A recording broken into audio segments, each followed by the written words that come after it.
Welcome to another episode of Expat Hoops. Our guest on the pod today is J'Nathan Bullock. The Cleveland State alum has had over a decade-long career overseas that spans countries like Belgium, Iraq, Finland, Israel, South Korea, the Philippines, and more. We'll have some extras with him as well, so make sure that you subscribe to our channel and hit the little bell that notifies you when we have new content, because as with a lot of our guests, we have a lot with him today too. But without further ado, let's get into it with him. Welcome to the pod, J'Nathan. Thanks, Andy. Thanks for having me on. We have been looking forward to this for a little while. We've talked, I think we've talked off the pod that it's been a couple months in the making, but we're finally here. And we actually just recorded a segment that is an extra that we'll have out about your time dealing with some NFL flirtation, but you had an excellent career at Cleveland State. I know that in our DMs, I was talking to you as a George Mason alum. I definitely remember you coming to the then Patriot Center, now the Eagle Bank Arena, and being an excellent player back then. 2009, your senior year, you're going to the NCAA tournament. Round of 32, beat Wake Forest, as we talked about in the extra. It's a little different with you. We ask our guests a lot of times, at what point did you really tangibly start thinking about playing basketball professionally? The desire, being such a good player, has probably always been there, and you're a little bit different too, because you had the flirtation with the NFL, as we talked about in the extra. But in terms of basketball, when was it really starting to take hold for you? I can do this as a career. If not the NBA, I could do this overseas. It wasn't. I can't pinpoint a defining moment of when it was like, it's going to be real or whatever, because I always believe, and it's probably like a lot of players that played, they always believed that they was going to make it, and I always believed I was going to make it to the NBA. So it was never like any other path. Maybe that's not the best way to do it. Like, if I was telling like one of my mentees or something like that, I would tell them to focus more on their school and having other things in place, which people told me as well. I just was so bullheaded on playing basketball and playing sport. And I guess that's a catch-22, because they say you have to be like that if you want to make it. So, yeah, but I would definitely tell my mentees that to focus on the school side, make sure that they have a career path with a lot more longevity. Nothing is guaranteed. We've seen that with COVID, but try to find something that they can enjoy doing on a day-to-day until they, 70, 80, or whatever, 90. And so with you, we talked about this in the extra, and so we'll give the very condensed version. You had the NCAA tournament run, and you had NFL teams basically coming at you with interest. And so you did that for a little bit, but you graduate after the NCAA tournament run. You do the flirtation with the NFL. You went into the Jets training camp, had some interactions with the Browns and the Packers. So you definitely were in demand by NFL teams. And as we talked about in the extra, you had some family things going on as well. But you do eventually get started with NBL 1 in Australia. What was the path like when the NFL was just not for you, in terms of probably more your personal level of interest, because basketball, was more your love? And what led to eventually getting on the path to your now decade-long overseas career? Yeah, well, so it didn't actually start in Australia. It started in Albuquerque, Thunderbird. It's now been renamed. I want to say it's the Canton Chargers. Okay. Not even Canton now, the Cleveland Chargers, I think. But then was the D League, now is the G League. So it actually started there. I entered the draft, got drafted, but I was terribly out of shape, because I was in football shape, of course, and made it to the last cut, got cut. And in those times, the D League started late November, December-ish time. So everything overseas is already taken up at this point. So it kind of got really quiet during that November, December time when I got released. I didn't really know what was going to happen. I just knew like I wanted to hoop, but it was a crazy time. And then in 2009-10, you didn't have as many schemers out here that was trying to lie to people. And I was a guy named Matthew Nunn that Facebook messaged me. He's like, "Are you available? You want to play basketball overseas?" And I'm like, "Yeah, I want to play. Well, I'll be in touch." And so I'm like thinking nothing of it, still in this rut, and then next thing you know, I have there's a good guy, Coach Jamie. He's on the other end in his Australia accent. I won't even try it because I don't even. Yeah. And so he's talking. I'm at this point because I'm coming off the NCAA tournament, so I'm very confident. I'm like, yeah, you bring me over, we're going to win it. I told him he would. You can message him and ask him. They kind of poked fun because I was young, naive, not even knowing what I was saying. And so they came over like, yeah, he said we're going to win it this year, whatever. But he liked my attitude, and the rest was history. I went to Australia in second division. So. And so how did that go for you? I mean, on the one hand, you're going to Australia, another place that does speak English. It's kind of like overseas light in some regards, but in terms of you're getting used to where you were in Australia, was there an adjustment period for you? Australia, hands down, is one of the, if not the best, country that I played in outside of the States. Something in the background. But Australia it's such a cool place. If you get the chance to go for sure. You know what I mean? Like if you can visit Australia, do it.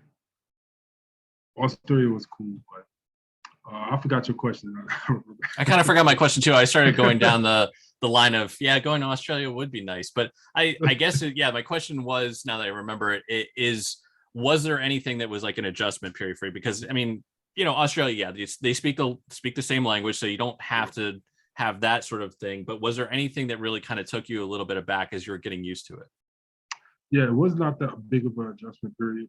Although the accent was hard to adjust to at first. Like when coach picked me up, he was cool. He picked me up from the airport when I first touched down. Long flight though. If you want to go, be prepared for a very long flight. I forgot about that. It's very long, and then you lose a day going and you gain a day coming back. So another day, pretty crazy. And like you said, it's the bottom of the equator, so the seasons is switched. So there was actually summer when I was coming, going into the winter or fall. So that's how that worked. And my coach picked me up from the airport, and he was talking English, but it was in that Aussie accent. And so in that Aussie accent, I was kind of like not understanding him. He called me out on it. He was like, "Mate, I'm speaking English," and I'm like, "Oh," So that's how that whole trip started. I had a great team. We had, like you said, a couple guys that played in the top division and do this in the summertime. We had a guy named Nathan Herbert, was a stud, shoot the lights out the ball. We had a really good team, a veteran team that almost won it the year before and just fell short. And then we also had a guy you probably know for sure is Ishmael Muhammad, Georgia Tech. Yeah, so we was no slouches at all. This guy, I know I'm not really answering the question, but one of the best dunks I've ever seen in my entire life was Ishmael Muhammad. In game, I kid you not, I'm thinking about it, so I got this huge smile on my face. He decides to do a 360 dunk. Okay, you think, okay, 360 is nothing, but this was on somebody. So the guy jumps. Ishmael said, okay, I'm going to reverse. No, I'm going to 360. And it was pauses like that. He's like, it was not one motion. The most sickest dunk I ever seen on somebody. Two hand. This is important. I know you just said that you didn't answer the question, but remember what I told you off the pod. When Tony and I are both here, this is what we're not the stars of the show. So it's I might have guide points here. My question is fine. But if you think of something like that, that's exactly what makes the pod. We are not the stars. So, and that was well worth the detour too. So, oh my God, if you would have seen this, I gotta call Coach J. He gotta have this dunk was spectacular, spectacular. Yeah, but that's Ishmael. Yeah, he has crazy athleticism. Only about my height, a little bit taller. Crazy athleticism. Yeah, especially to do that in game. That's nuts. In game, not a fast break on somebody. Two hand. Wow, that was crazy. That was crazy. I've never seen anything like that ever again in my life. I haven't. Not in person. Yeah. So great year in Australia, or great season in Australia, rather. And you wind up going to Belgium, which is going to be a theme for you because even though we talked off the pod about how you've bounced around a lot, there's almost a lot of like home bases for you. And Belgium, I think, is fair to say, is probably like a home base overseas for you. First time playing in Belgium, I guess kind of compare and contrast how you wind up going there and what you saw about playing in Belgium that you liked, that you'd been back. I think another couple of occasions and actually has led to where you've been the last couple of years. Well, to be honest, what attracted me to Belgium had nothing to do with basketball. It was a woman, of course, that I'm now married, and that's why I'm mostly playing in Belgium now, later in my career. Then I didn't think that we would last because I was young. I'm thinking overseas is just a fantasy. But to get it back to the basketball side, it was night and day. Australia was such like almost college atmosphere where you had this camaraderie, the team was good, and we had this like college atmosphere. And then I went to Belgium and it was like not that. At least on my team. I was on a bottom feeder team. And so management wasn't really good. Management was not that real good, not good. Still not. The team is still alive, but they're dropping because management is just not good. And yeah, it turned out I ended up getting hurt. Actually, I ended up getting diagnosed with 4th degree cartilage damage, which supposed to be game over. So that's how that segment of my career went.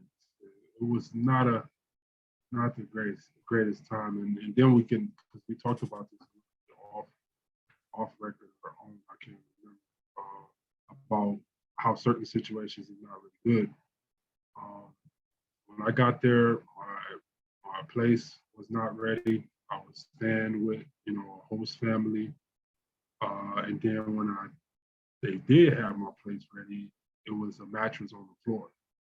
So it was a really rough contrast coming from this college atmosphere, this real team spirit place, into like this is the pro world, So it was very stark contrast.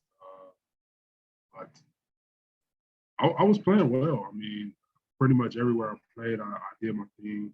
I was never really a volume shooter. I always took conscious shots, and I stayed really within that 15 to 16 point range.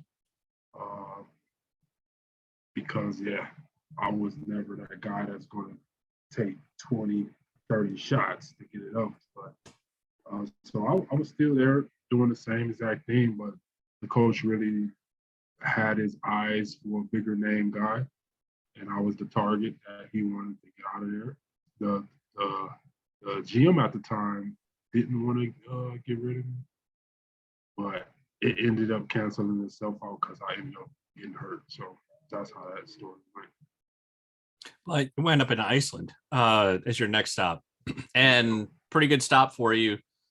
We usually hear nice things about Iceland. It's not necessarily one of like the higher tier leagues, but they still generally treat their players well. Was that your experience? And long story short, if people following along, it winds up with you winning the title and MVP and all the rest of that. So obviously a good year for you personally, but what was your experience like playing for the Icelandic team at that point in time? Yeah, that was the bounce back season coming off the injury and the cartilage damage. Had shout out to Gerard Ward. You're a basketball guy, so maybe you know him from the '90s. Went to Michigan, Gerard Ward. I bumped into him, and he kind of took me under his wings with the knee injuries because he had a couple serious knee injuries, and he started working me out and making sure I was doing the right things to get my body back in tip-top shape. Yeah, Iceland came knocking, which also a guy, Jordan Watson, was there already. And they was talking to him like, know about this guy and blah, blah, blah. So he's like, yeah, bring him over. So I think that's how it happened. Because most people wouldn't touch me because I went home on a knee injury. So most like hands off. So I had a chip on my shoulder that season, so to speak, for sure. And it's kind of funny. There's two themes here that kind of are under that. Is one is who you know, which is kind of like a normal person thing as well, about how sometimes jobs are gotten. That pops up in overseas quite a bit. But also, again, the area that you're in, great spot, and is kind of like your second act, and what you're still basically on. So you wind up going to Finland. Was this a point in time that you were with Jordan as well in Finland? Yep. That was a point in time, and here it is, shoulda, coulda, woulda. I should have stayed there. When I was young, I had a great coach there.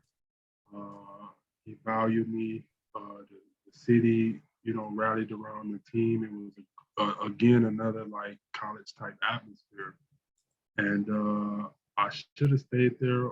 I had a good year. Ended up again injured, torn ligaments in my ankle. Typical basketball injury, came down on somebody's foot. I came back to play, but then, you still had that itch to come back to the States. So I stayed in the States to go to the D League as well. And that's when I went to the Maine Red Cross, which was promising because at the time, Chris Wright, Chris Wright, Mm-hmm. he had supposedly signed with, I don't remember, Kings or somebody. So that was the slot that I was coming to fill in. The problem was he got called back down. And so I got booted. And that's how the game goes, it's just a number thing. And so, yeah, I shouldn't have did that because, again, the D-League is so late in the season. And that's how I ended up, there we go, skipping steps, right? That's how I ended up going to Iraq. Thanks to SeatGeek for sponsoring Expat Hoops. We recently became a brand ambassador for them. SeatGeek is a ticket app that takes the confusion out of buying tickets. They offer a 0 to 10 score on each ticket to know if you're getting a good or a bad deal. Green means good, red means bad. You get the idea. It's a really easy way to get tickets to events. Plus, our viewers get $20 off their first ticket purchase with the Expat Hoops code. Click the link in the description to download the app. Remember the code Expat Hoops, EXPAT HOOPS, all one word. to save yourself $20 off your first ticket purchase with SeatGeek. Iraq was actually also another interesting point where we talk about, some of the positives and the pros and cons. So, we talked about it a little bit off the pod, but you do wind up going to Iraq. Take us through, now that we're recording, what that experience was like for you. Again, pros and cons of overseas basketball. Here we are. Yes, right.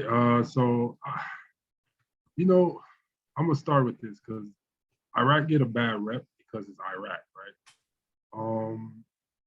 But the people is really cool. Like most places, a lot of places get a bad rep of media and the news and all. But then when you get there, you're like, what's the real problem? Of course, everywhere has their issues, and Iraq is, it's a third world country, and it's a political moose. Like it's been getting sucked dry. Going to Dubai, but no different. We played in the WABA at the time, the West Asian Basketball Association. It was a traveling type of thing, so that really what drew me there because I'm like, okay, I only got to do 2 months in Iraq, and the rest of the months in Dubai and Iran. So, it's not that bad. That's my thoughts going in. But then, you get there and they have a different mentality, as we was talking about. And they like to punish people. Like, it's a very hierarchy type system where you have to be under this one, this and that. If you didn't do right, strict. And we was not playing bad at all. We lost 1-2 games top that whole season.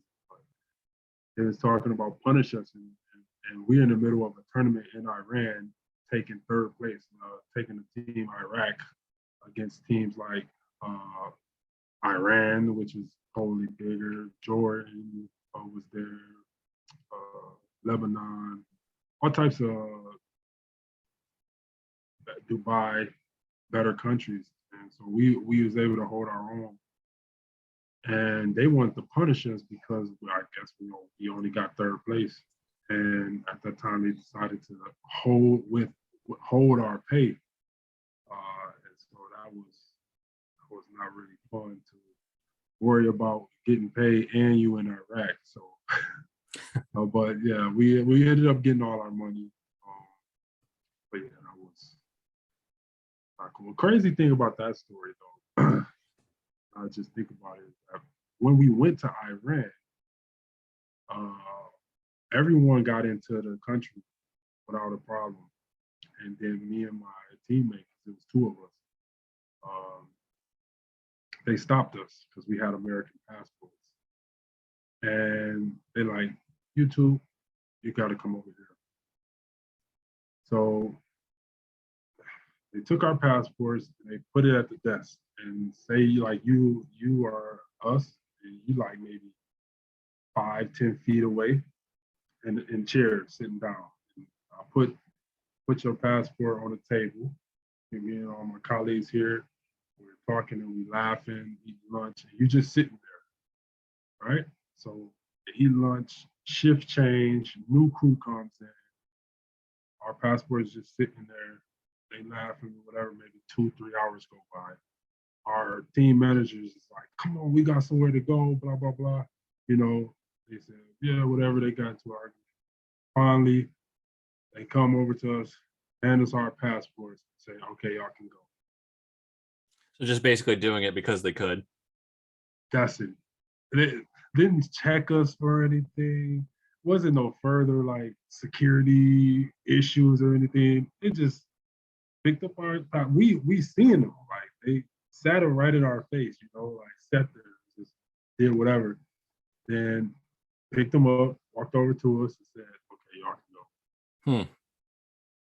Nothing else.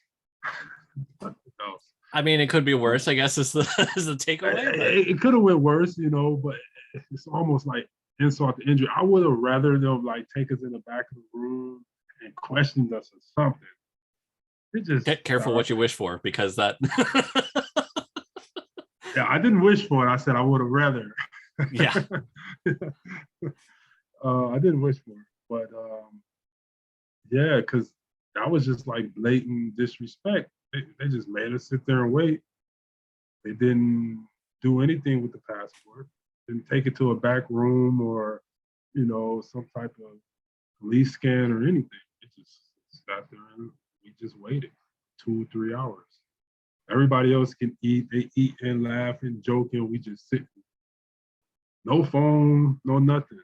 Like we just sitting there with each other, and we nervous because it's Iran. So we just sitting there like, all right, let's just play it cool. And then to see that, we like, man, you kidding me? But Iraq was funny like that because it's very militant. Everywhere is military with assault rifles, it's checkpoints, everything militant. And then if they see you American, stop the car. You got Americans in there? All right, you gotta get out the car, get out the car. Let's take some selfies. You're like, what? Like, it's such a big contrast. Like they got guns and assault rifles. You got a checkpoint. You like American. They about to pull you out. You thinking, whatever, and then they just want to take a selfie. So that's why I said like, it's not really what the media say it is. It's just a third world country. In our house, when we use a VPN, we are sure to use NordVPN. NordVPN secures up to 6 devices and is compatible with Windows, Mac OS, Linux, Android, iOS, and even your Wi-Fi router. Plus, it's no risk to your wallet. Head over to their website for pricing or contact customer support 24/7. And remember, your purchase is always safe with Nord's 30-day money-back guarantee. Click the link in the video description to use our code and make sure you're secure with NordVPN. So after Iraq, the next couple of years, you kind of split between Israel and Finland, and it's a different Finnish club. But what were the next couple seasons like for you as you're kind of going back and forth between Israel and Finland, which is kind of a contrast? Yeah, big one. Israel was more progressive; it's more cutthroat. Whereas Finland was like, I would say like a home base, like you said. They respected me out there. Appreciated what I brought to the table. So it was no like, it's almost like a rebound. Like I knew that Finland was going to take me back. So I can test the waters with Israel. And Finland was going to take me back, type of thing. That was good. Israel never really quite panned out. I always, like I said, was averaging between 16 and 20. Like it wasn't like I was not playing good, but it's just the type of system there. You have to be very strong-willed, or I don't even know what to say to really survive there. People it's like almost like Puerto Rico. It's like you go down there, you get as much as you can because you never know when you're gonna get sent home. Very cutthroat. But some people make good careers there, and they fall in love. Once they appreciate you, you can be cycled out. Around Israel a lot. That actually is the second.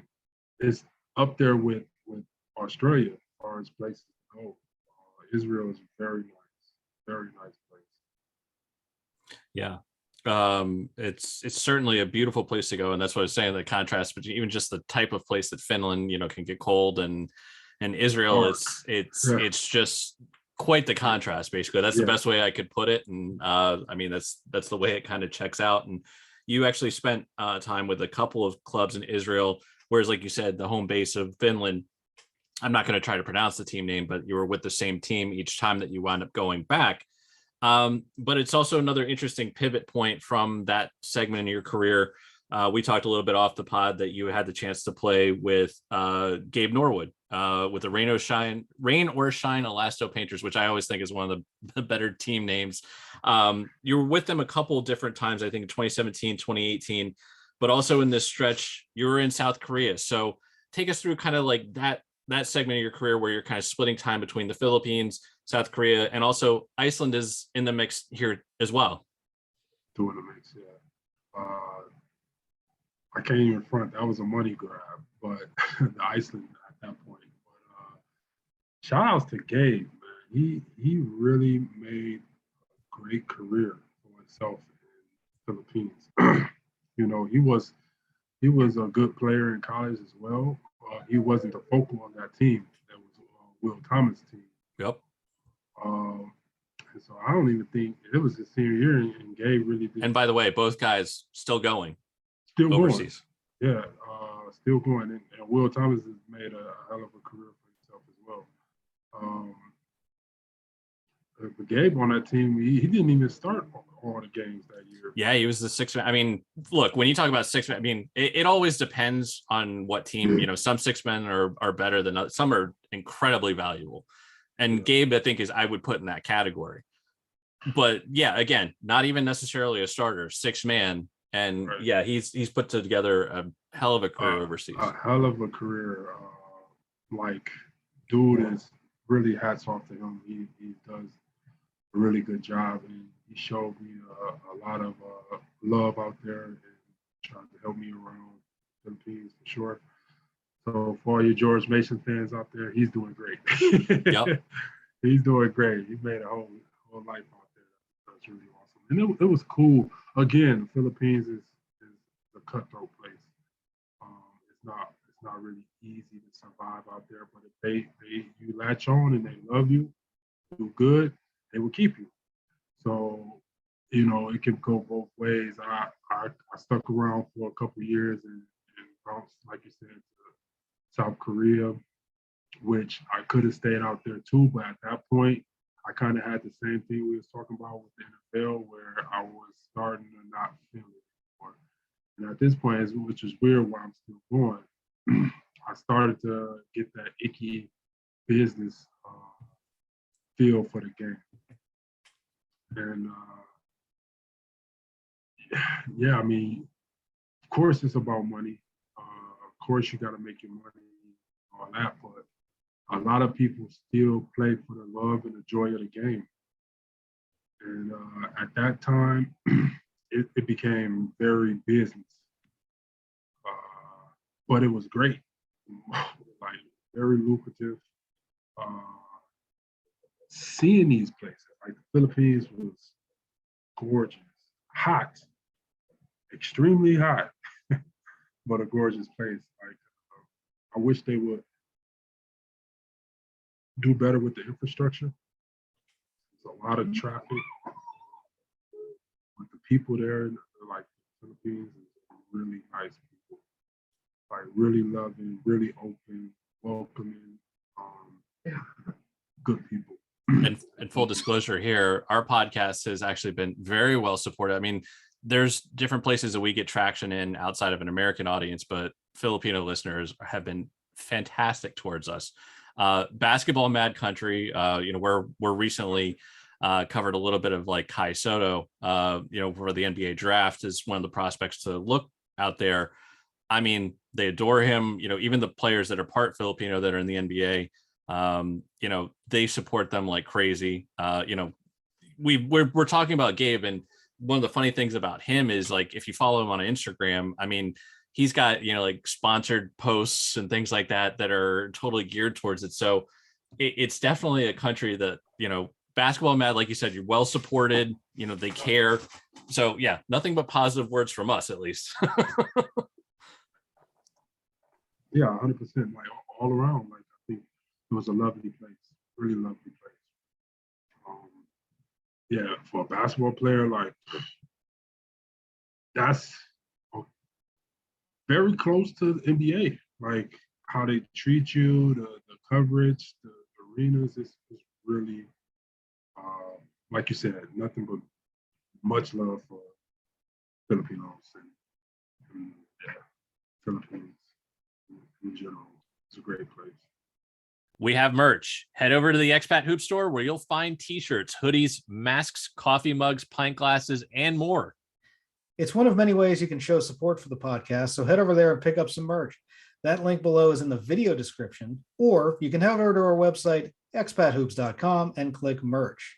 We offer a couple of different Expat Hoops logos, and we have men's, women's, and kids sizes, so you can get something for everyone. And so kind of coming back to like the last segment of your career, at least to date, you talked a little bit about going back to Iceland, but 2018 was your last time in the Philippines. Last few years, have been interesting globally. And we've talked about, the fact that you've been in Belgium the last few years and not necessarily always playing during that. So take us through. So from about 2019 to the present, when we're recording this in 2022, you've been in Belgium, but it's not necessarily been continually playing basketball. Yeah, not at all. The idea was, I, with my wife now, we got married. So the rule is you have to stay in the country for six months. So I'm like, again, maybe this was a bit arrogant. I don't know, because of my resume, I thought, okay, I can sit here in this league for a year or whatever, and I can jump back onto the pro circuit after we do this 6 months. And the world had a different scenario. That's right when the pandemic happened. That season got canceled, and I ended up basically getting stuck, so to speak. And so that the team that I was with was like, yeah, of course you can come back with us, So I'm like, I got nothing else. Let's do it again. And the season stopped again. So at this time, then I was like 32, so I wasn't really aging anything. So now I'm 34, 35 now. So now teams is like he's 35. Even though I just came off a killer year, we ended up not winning, but I was putting up numbers. So I don't know. I think it's a bit bummer because we're competitors at the end of the competitors at the end of the day, and I do feel that I still got a lot left in the tank that I can play at that level. But I also understand the game. I'm 35. It's a lot of young cats coming up hungry that can get those positions as well. So I have no complaints. If the call come, it's worth it. I would take it. But like we were saying, I don't know if it was on air or off air but like some random guy was hitting me up talking about come play in the Turkey Summer League or something. Like, I'm not about to do that. Like, I don't want it like that. So that's where I'm at. I feel like my body, even though last year I had multiple hamstring injuries. Actually, the COVID was an excuse. I could be honest, like I tore my groin muscle the first season. I was playing with a torn groin. I'm like, something's going on here. It ended up being torn. COVID happened, so I was able to heal. And then the next season, which will be the 2021 season, the other side tore. So I actually, in these last couple of years, I've been battling a lot of injuries. Thankfully, not surgical injuries, but injuries that take some time to come back from. And even this last season, I was able to finish out, but I was in and out with hamstring issues. So my mind definitely say I can go some more. Let's see if my body keep up with my mind. But yeah, I think that's been the last three years in a nutshell. And 2 COVID years. And this is kind of an interesting question that I have about your stint in Belgium. You obviously have ties to Belgium, and given how 2010 was for you in Belgium, and where it was, like you said, you got there and you're like, oh, I have a mattress as my room. So this team obviously has treated you well enough, and you kind of know the score and you're familiar enough with Belgium. So like, what's this experience like with this particular club? that's been, presumably different than just, here's your mattress. Yeah, here's your mattress. Well, this is different because now I'm living there. So I'm with my wife there, and we have our place. So it's more like life like you know it here. You got your car, you go and have a day-to-day life, which is pretty actually awesome because I segue into the fitness brand, board training online. I've been able to keep up with that on the side because of how to structure a league. So in this league, we don't practice, twice a day or even every day. Like we have this a league set up where you can have also another job. So a lot of the locals really winning because you get decent money to play basketball, and you also can have a job on the side. So that's really like because I've always been as all my teammates or anybody, I've always been a gym rat. Like that's just been my thing. So fitness was kind of like a natural evolution. A lot of my mentors was fitness guys and performance guys, and then I went to the National Strength and Conditioning Association to get my strength and conditioning specialist certification. So that's just to get some like formal education on the subject, to start not just doing what you've done through the past, but start to really learn how to manipulate the body and grow it in the direction you want it to go. So that's really why I think that I got a lot more years left, because I'm learning the science behind it. And you see sports science is really catching up, to the general population. And I'm a firm believer, like our body definitely is a self-regenerate mechanism. Like it just makes sense. If you cut yourself right now, you don't have, of course, if it's too big, you got to get some help. But if it's just a normal cut, your body is going to repair itself without you doing anything. And that's the same thing that happens inside. It's also the same process. If it's big enough, you're going to need some help to repair it. But with things like food and nutrition, we can really optimize our performance as humans. So it's an interesting topic. I love it, and it's a way to give back, I think, to sports, and then also outside of sports. Everybody needs a move and should want to be able to move and live functionally as we age and grow. Because why not? We could get 120 out of this body, then let's get 120. Yeah. And we'll get into this in a little bit of one of our extras. So so that's taking you pretty much through the current where you're back stateside now. As you said, you kind of were looking, if you were to get the call and everything, is there any particular place that you would like to play, whether it's to see as a bucket list or that you've heard a certain country, that if you got that call, or that if basically the basketball guys were to say, all right, here's the deal, you're going to get one last job somewhere, where would that job be? The Los Angeles Lakers. Okay, that was a bad question. Overseas, because I mean, we're talking a little bit. I can't remember if this was recorded or not. LeBron being a freak of nature. Guy, I would also like to play for the Los Angeles Lakers. Do I belong anywhere near there? No, I do not. You said the basketball guy. A guy could do anything. So, yeah. And I feel like he needs some shooters on his team. So I can shoot it. Well, that also rules me out. I mean, there's lots of reasons why I get ruled out, but yeah.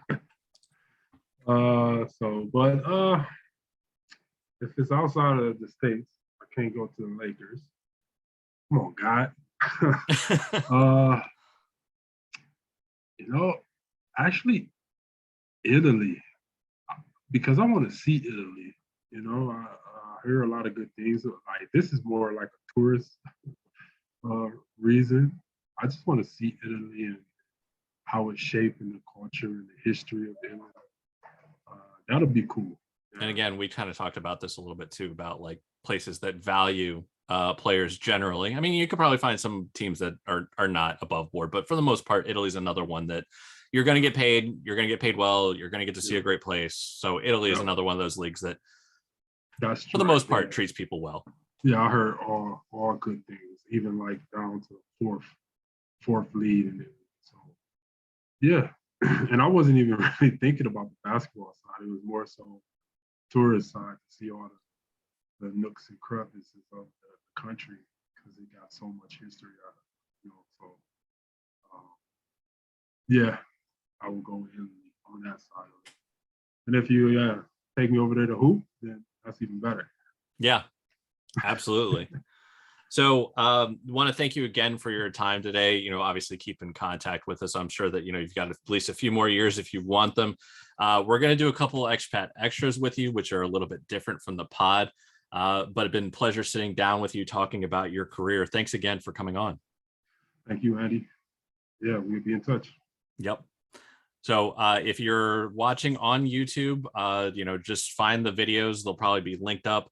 If you're one of the audio podcast listeners, this is another great reason to go over to our YouTube page, so that even if you prefer to listen to the audio pods, we have extra content that you won't find audio wise. So these are a little bit different, a little bit expat extras. So that's where we'll leave it. Hello, and thanks for watching. Be sure to give the video a like, and you can watch more videos over here. You can also click subscribe over here so you're notified when we have new content here on Expat Hoops.